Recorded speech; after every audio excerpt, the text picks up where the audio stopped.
My Christian friends, tonight I bring you greetings in the name of the Father, Son, and the Holy Spirit. I also bring you greetings from our church, the Methodist Church, Ghana, from the presiding bishop and my bishop. We greet all of you today, even as we come into in our studies. I'm starting on a series on the life of David. The life of David.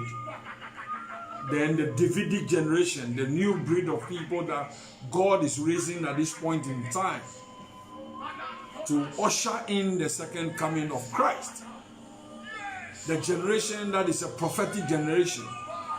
A generation that is a praying generation. And I believe that this series will be a blessing to you. In this series, I'm not coming so strong to be a theological teaser, but I'm coming from prophetic perspective. We're going to come out with revelations and deep truths and testimonies that we have encountered and we've shared with people. And I believe that God is going to bless you.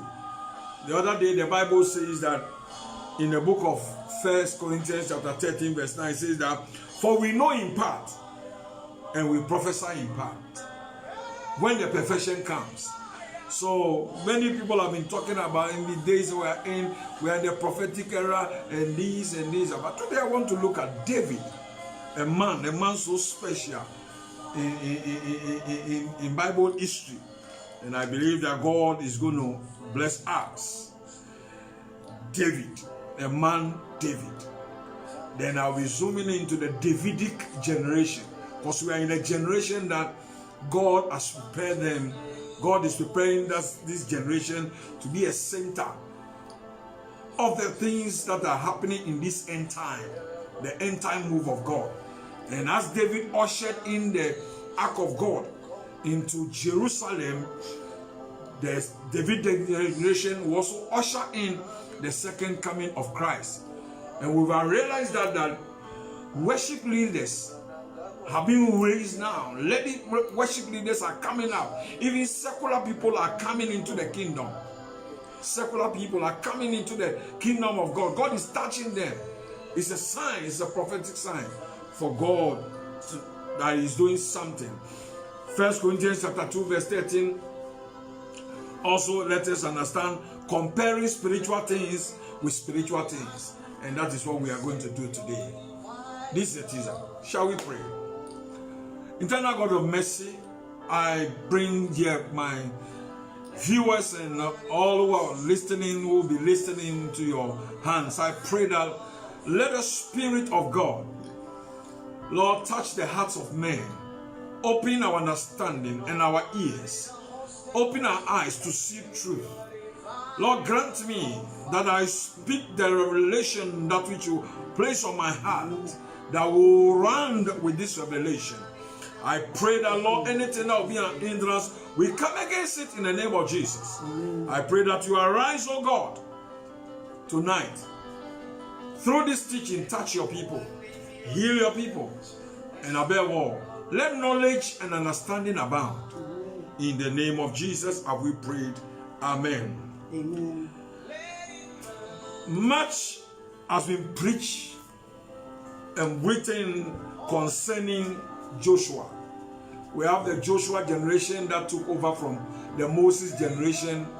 Joshua led the Israelites to divide the promised land. But Joshua could not conquer all when the Lord promised him to do that. And we needed a new generation. We need a man that will come in and God will use to fulfill some tasks. And that person is David. And in this study of the life of David, there are 8 lessons we'll be learning from this teaching about the life of David. 8 lessons that we'll be learning. And that is a great relevance and application for this end time generation. We are in the last days of the last days. We are going to the end times, and these teachings will be very appropriate to this generation. And under these topics, we'll be looking at David the worshipper, David the warrior, David recovered all, David the prophet, David's multiple anointing, David and the ark of God, Davidic covenant, and David's dominion. I want to go over this series, what we are going to go through as I take you through the introduction today. The lessons we are going to go through are David the worshipper, David the warrior, David recovered all, David the prophet, David's multiple anointing, David and the ark of God, Davidic covenant, and David's dominion. The Davidic era that we are talking about, and the man himself, David, is a prophetic type. David is a prophet. And in this end time, this generation called the Davidic generation is coming up strongly in every nation, in every church, in families. Young people are being raised, and the kind of grace that is upon them, the worship anointing, the prophetic anointing, the dominance anointing. People who love God, that they have a covenant, a relationship with God. It's so strange, and it's so marvelous that what God is doing in these last days.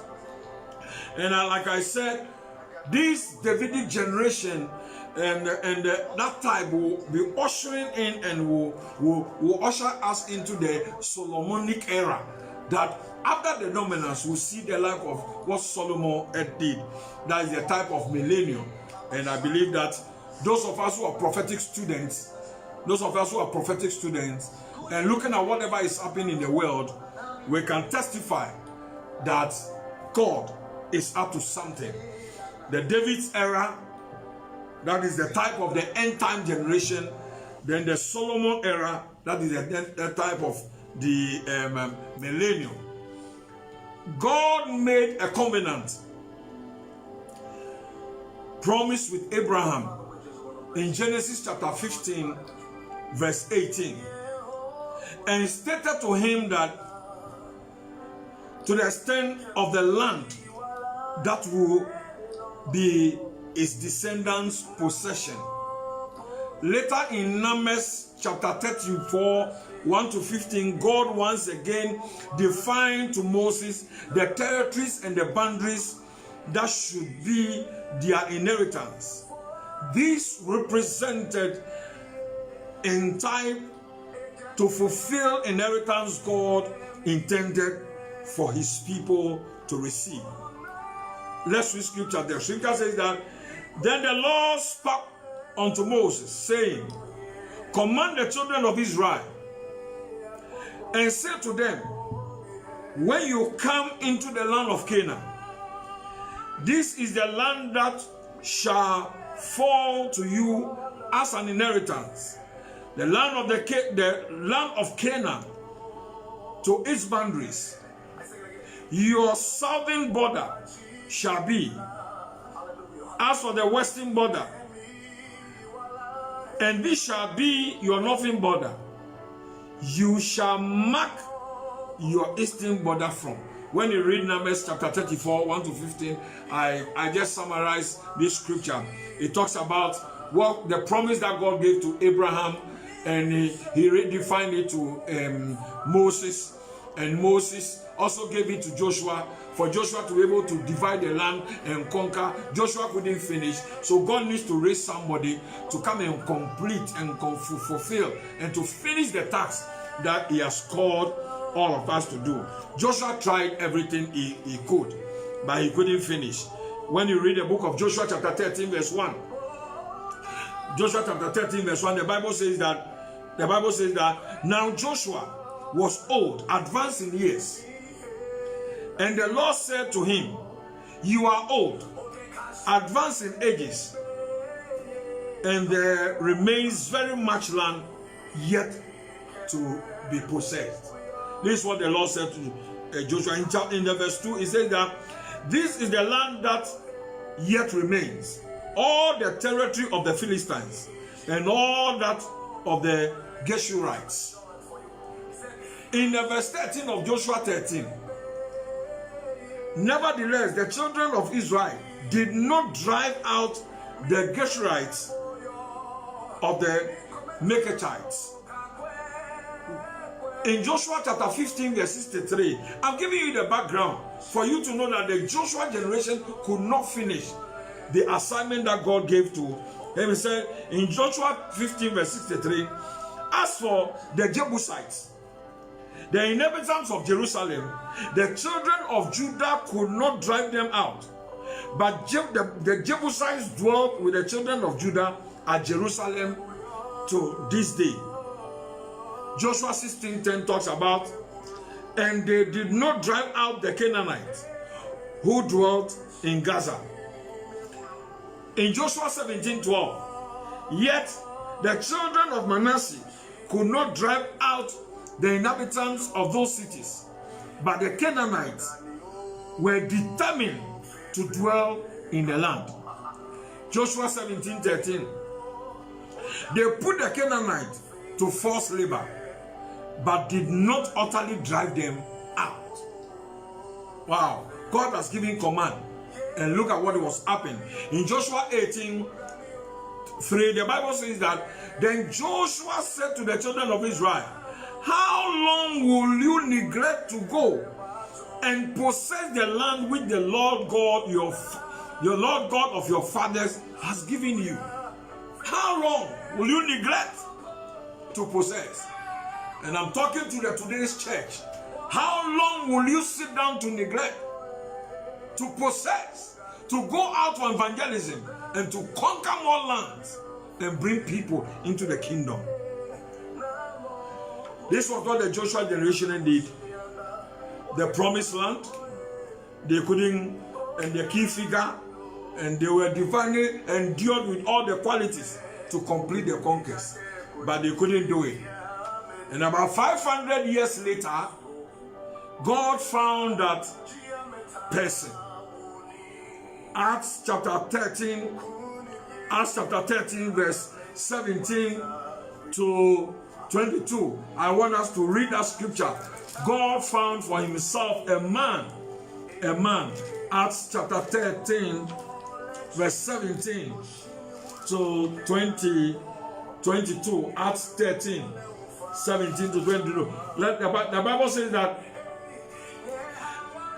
the God of these people of Israel chose out fathers, exalted the people when they dwell as strangers in the land of Egypt.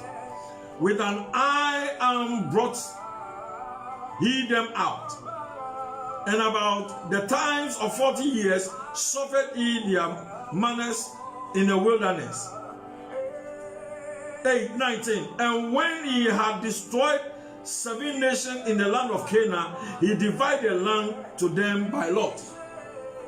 And after they have given unto the judges about the space of 450 years until Samuel the prophet. And afterward they desired a king, and God gave unto them Saul, the son of Kish, a man of the tribe of Benjamin, by the space of 40 years. 22. And the Bible says that, and when he had removed him, he raised up unto them David, to be the king, and whom also he gave testimony and said, I have found David, the son of Jesse, a man after my own heart, which shall fulfill my will. Wow. So when the Joshua generation failed, when Israel asked for a king, God gave them Saul. 40 years, Saul could not do anything. He sat at one place. When the church, when the generation come to a point in life that they cannot finish the assignment of God and sit at one place, God himself will rise. And the Bible said that God himself will raise David, a man after his own heart, gave testimony about him and said, this is the man after my own heart. Not only that, he will fulfill my will. I pray for somebody listening to me now that you will fulfill the assignment. You will fulfill and you walk in the will of God. That is why the Bible sees David as the most powerful person in scripture, the greatest of all the kings. God brought him, he brought the kingdom of Israel to his greater extent and glory. This is very significant in progressive revelation of God. King David's life is also a prophetic type of this end time generation, of the spirit-led and spirit-activated Christians. Let me say again, this type of generation, that Davidic generation, those that the spirit of David is upon them, they are the generation they are the prophetic type in this end time, who are spirit-led and spirit-activated Christians. Those who worship the Lord in spirit and in truth. Spirit-led, that they will follow the ways of God. Those who are led by the Spirit, they are the children of God. And this is the man that I'm talking about, David the king, and the spirit of David, and the Davidic generation. I pray that you will be part of that generation. Today, I'm just introducing you to this man that I call David. He's my mentor. He's my spiritual mentor. One that when I get to heaven, I'm going to look for. I'm going to shake his hand because he has been an inspiration. And I love scripture. This David that I'm talking about was the greatest and the most well-known king. He was one of the most colorful characters in Bible. 66 chapters of the Bible are written concerning his life, whereas there is only about 14 chapters on the life of Abraham. David's name is mentioned in the Bible 1,200 times. This astonishing figure tells us a great deal about him. Son of David. The man is a wonderful man. In his lifetime, David was a shepherd,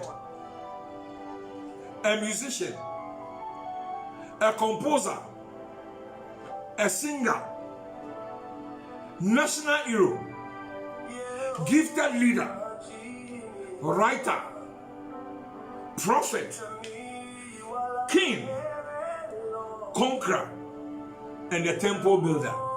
Wow. One man gifted with these things. I pray that somebody, whatever gift that the Lord has placed in you to use it in the kingdom, in this era, it will come forth. It will come forth. One man embodied. It's a celebrated figure in scripture.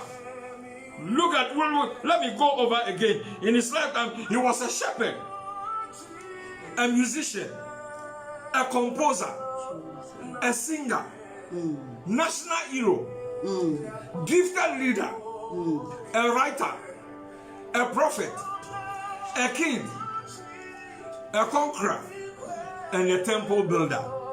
King David was involved in receiving the divine revelation for the temple. Solomon took the glory, but David started. The blueprint of the temple of Solomon was received by his father, David, through revelation. And he provided the blueprint and prepared abundant building materials. Oh, wow. What a leader. What a leader. Let's read something small about David in the book of First Chronicles chapter 22.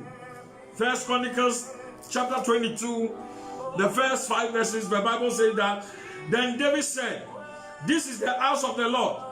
This is the altar of the burnt offering for Israel.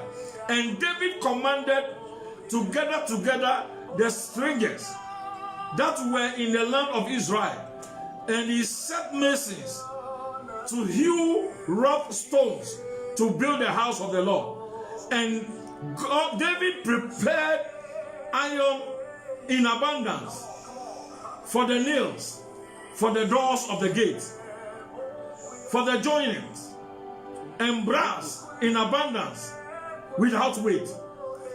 Also cedar trees in abundance for the Sidonites. And they of Tyre brought much cedar wood of David. And David said to Solomon, my son is young and tender, and the house that is to be built for the Lord must be exceedingly magnificent, of fame, of glory throughout all countries. I will therefore now make preparation for it.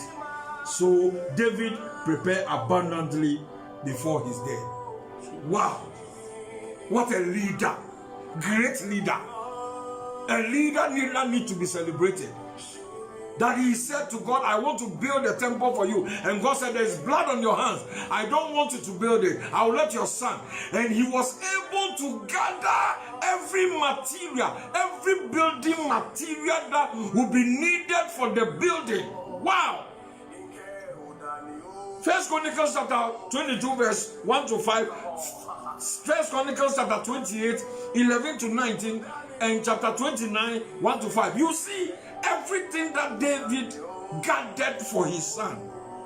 I pray that me as a leader of a church, you watching me as a leader of a nation, a leader of anywhere, if God said don't do it, don't do it. Don't fight yourself. Let the next generation continue. God's answer for Israel in the hour of need was to raise up David, who carried out his deliverance and his purpose. Henceforth,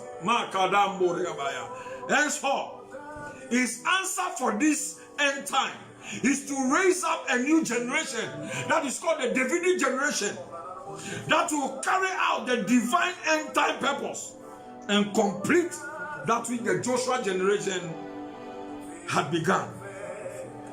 This is a spiritual type, a prophetic representation. And so people need to understand the era we are in. We are in the prophetic time. We are in a prophetic era. And we are on the prophetic calendar. And we are on the prophetic move. And there's a prophetic movement. Yeah, we know we are charlatans. We know people. But the God has raised, and is raising new Davids in our time that will help in our time. Friend, I want you to know tonight that that time is here now. The Davidic generation, or David, or the Davidic generation is the generation of worshippers. Not only worshippers, they are spiritual warriors. It is a generation that will experience the restoration of things. That's why I believe that in this prophetic era, God is about to restore the fortunes of the church. Restoration is coming into the church. That which belongs to the church. Let me tell you, wealth transfer is coming from the world into the church. And this is the generation that God is going to use to restore things. They will move prophetically and will be richly anointed. We have not seen anything yet.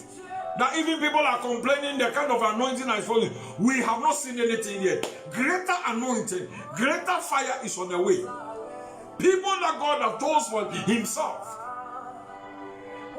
The Davids of our time, the Davidic generation, who carries the heart of God and will fulfill the will of the Father. I pray that you be part of this remnant and this generation that God, the generation will know the right way to usher in the presence of God into their lives and church services. These are people that they will pick microphone and they start worship. You will see the flow. These are people that will be talking about the presence of God, not the position. And I tell somebody tonight that presence is more powerful than position. When Absalom sacked his father from the house, from the palace, he asked this chief priest, and he said, what do you have? Is the ark of God with us? Is the ephod with us? And he said, those things are with us. He said, let Absalom take the position. Once we have the presence of God, it's enough. Because if God be for us, who can be against us? Who can be against us? So Absalom, you can take the palace. And I want to say tonight, with all fervency and humility, that position cannot take you to the presence of God. But the presence of God can give you any position you want in life. David said, cast me not away from your presence, and don't take your Holy Spirit from me. He cherished the anointing, cherished the Spirit, cherished the Holy Spirit. Friend, I want you to know, man of God, that you listen to me, church member that you listen to me, let us strive for the present. Let us strive for the Holy Spirit. Let's stop talking about titles and positions. I feel the presence of God as I teach now. I feel the David spirit upon me. They will change services. Now we are seeing young people at the age of 7 into worship. And they marble crowd, they move crowd. And people think otherwise. But let me tell you, it is the sign of the spirit of David as worship. And they are the generation. As David ushered in the ark of God to Jerusalem, they will usher in the second coming of Christ. My parent, men and women of God under this generation will have the spirit of dominion manifested in their ministry. The attributes we will see in the course of the week and the further presentations, we will see those things happening as a worship leader and one. King David is a type of our Lord Jesus Christ. King David is a type of our Lord Jesus Christ, the greater David. Probably we can say that he is the closest type of our Lord Jesus Christ found in the Bible. And there are many similarities between King David and our Lord Jesus Christ that will marvel you. And I'm going to give you 14 similarities between David and Jesus Christ. Between David and Jesus Christ. 14 similarities between David and Jesus Christ. So I pick David, then I pick Jesus. That is the way I'll go. So if you are writing, you are putting something down, let's do it. 14 similarities between Jesus or David and Jesus. Because David is the type of Jesus in the Old Testament. Number 1, David was born in Bethlehem. David, he was born in Bethlehem. 1 Samuel chapter 17 verse 12. Jesus was born in Bethlehem. Luke chapter 2 verse 4. Number 2, David, the son of Jesse. 1 Samuel chapter 16, 18 and 19. Jesus, the root of Jesse. Isaiah 11:10. 3. David named means beloved. Deuteronomy chapter 32 verse 10. Zechariah chapter 2 verse 8. Jesus, beloved of the Father. Luke chapter 3 verse 22. Number 4. David was a shepherd. 1 Samuel chapter 16 verse 11. 1 Samuel chapter 16 verse 11. Jesus, the good shepherd. John 10:11. David was anointed. 1 Samuel chapter 16 verse 13. 2 Samuel chapter 23 verse 2. Jesus, the anointed. Matthew chapter 3 verse 16. Hebrews chapter 1 verse 9. Number 6. We're looking at the similarities. Number 6. David had wilderness experience. Wilderness experience. 1 Samuel chapter 19 through to chapter 27. Jesus had a wilderness experience. John 1:11. 7. David refused to reveal in return. 2 Samuel chapter 16, 5 to 13. 2 Samuel 16, 5 through to 13. Jesus, he opened not his mouth. He opened not his mouth. Isaiah 53:7. 1 Peter 2:23. Number 8. David defeated Goliath. 1 Samuel chapter 17. Jesus defeated Satan. Hebrews 2:14. 9. David became the king over all Israel at the age of 30. 2 Samuel chapter 5, 1 to 5. Jesus started his ministry at the age of 30. Luke 3:23.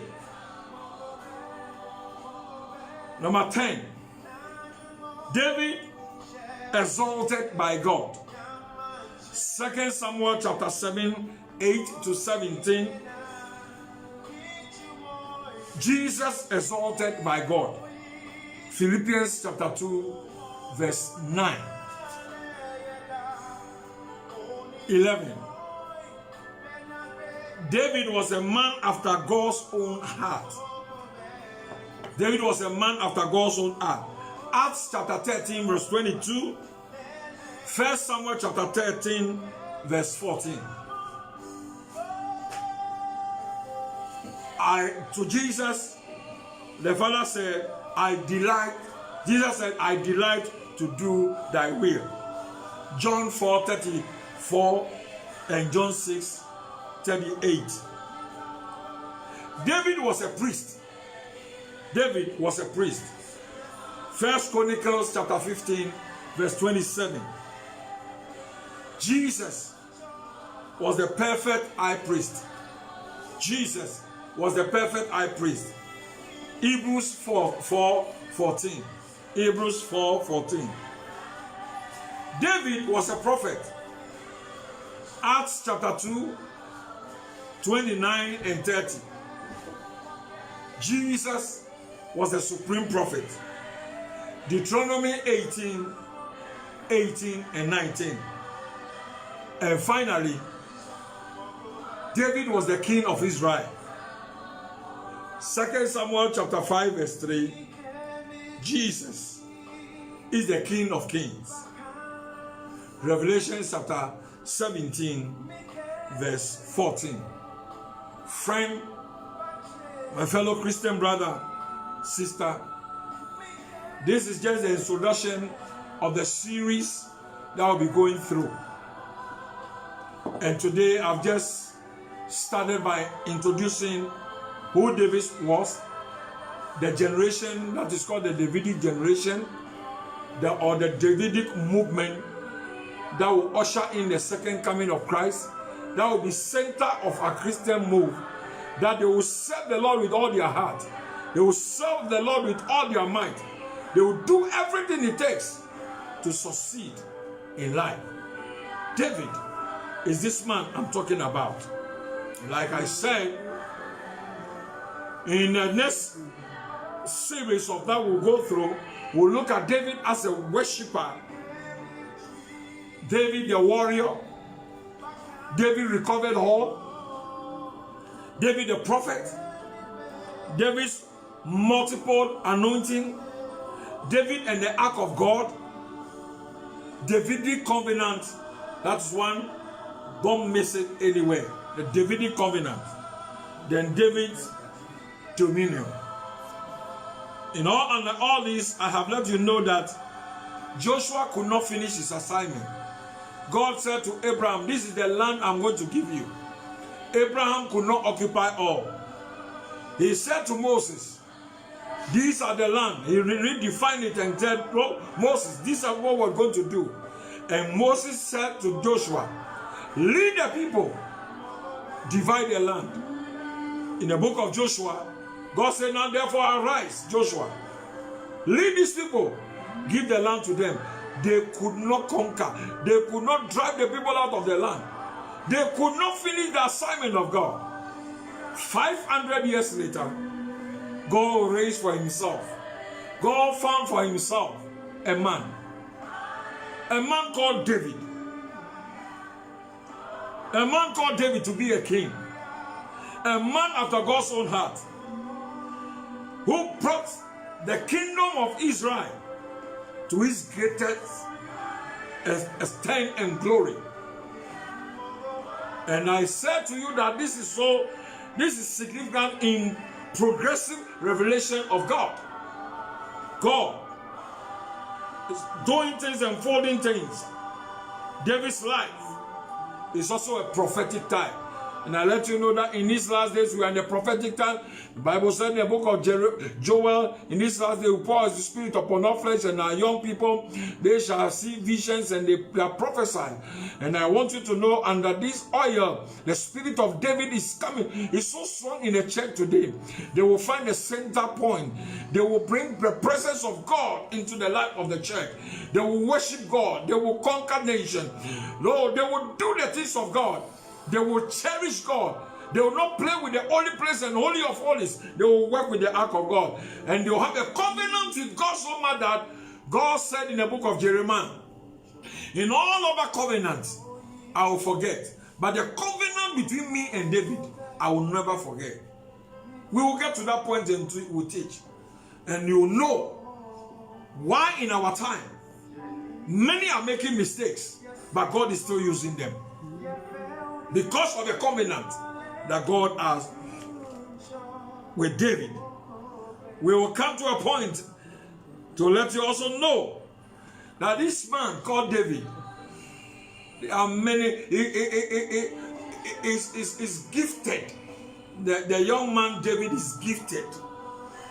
He was a shepherd, a musician, a composer, a singer, a national hero. He killed Goliath. They gave him all. He was online, front line pages. He was on this a national hero, a gifted leader, a writer, a prophet, a king, a conqueror, and a temple builder. One of the lessons I want us to learn today, before I bring my teachings to an end, now I want you to know that David decided to build a temple for the Lord with a good heart. He consulted the prophet God. The prophet walked to him back and said, the God you serve said, yes, you have a good heart, but you have blood on your hands. So I don't want you to build a house for me. I'll let your son build a house. If David should have been a 21st century leader in the world, he would have said, If God says I shouldn't do it, then nobody can do it, and nobody will be able to do it. But the Bible said in the book of Chronicles, First Chronicles chapter 22, verse 1 to 5, chapter 28, verse 11 to 19, chapter 29, verse 1 to 5, David gathered building materials. Anything that Solomon will be needed to build the house of God, David gathered all. Gave silver, gold, everything. I pray that God grant me this grace. Now I'll be able to set the tone, set the stage for my successor. I shouldn't be a leader that destroy for my successor should come and struggle. And that is the African spirit. But the spirit of David would think of the next generation. He gathered everything. He gathered everything. Every building material.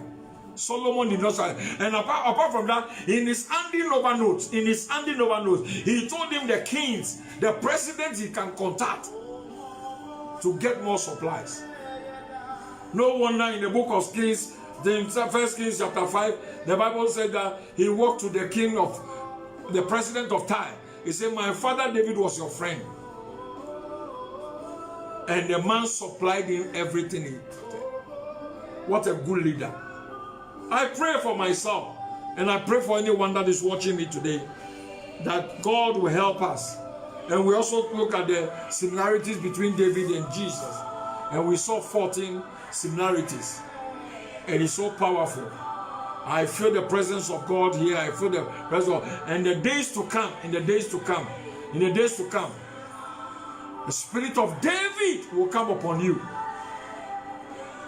And this teaching was given to me long ago by God. That is why I started a group called the Davidic Generation. And by the grace of God, we have raised some men who are leaders, who are pastors and reverend fathers everywhere. I think of the future. I'm a futuristic man. That is the spirit of David. What can be done to God, for God? What can we do to the next generation for them to be proud of us? When Solomon came to the scene and he wanted to take the glory, the Lord said to him, I'm blessing you today, not because of you, but I'm blessing you because of my servants David's sake. May the next generation, God refer whatever I have done. My children, may God refer to them for your father's sake. So I'm blessing you. So if you are a father listening to me now, please leave a good legacy. Leave a good legacy like David. And may God refer to your good things that you have done to your children. To remind your children that you serve God. I pray for myself and I pray for you that the Lord will help us. The Lord will strengthen us in this series. Davidic generation, the spirit of David. Remember, never forget this one. As David ushered in the ark of God into Jerusalem, this Davidic generation will usher in the second coming of Christ. That is why we are seeing more worship leaders. We are seeing strange anointing on people who lead worship. It's a prophet. We are on the prophetic calendar, and God is up to something. I pray that you be part. I pray that you be in this generation. Elderly people in the church, allow God to use the Davids.